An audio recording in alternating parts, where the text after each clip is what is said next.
So in Joshua chapter 2, Joshua sends 2 spies into Jericho, and they go and stay and take refuge in the house of this prostitute, which in and of itself is very peculiar sounding, but it also just goes to show how God can use the most unsuspecting people as a part of his plans. And here God is using this prostitute to provide cover for Joshua's spies.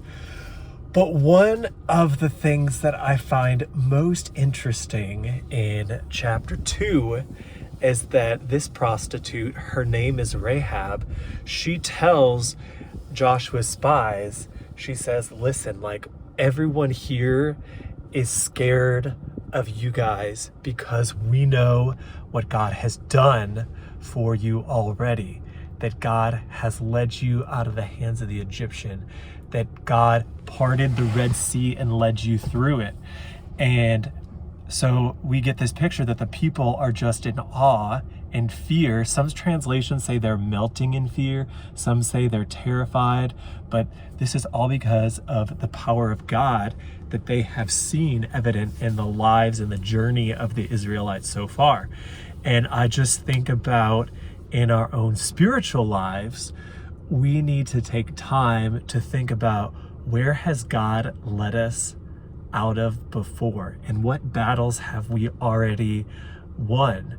And I think those testimonies that we have are super powerful in combating the enemy. It weakens those principalities when we bring to the forefront, hey, this is what God has done in my life before. And we can even recall the stories of other and the powerful stories in scripture. This is another weapon we have against these forces of evil. Because if we think about the book of the book of Joshua, Jericho is the enemy, right? And the enemy in this situation of the Israelites, the enemy is full of fear when they hear of what God has already done for the Israelites. So I encourage everyone to spend some time thinking about what are some things in life that God has already delivered you from. What are some powerful times in your life when God's power has been really evident.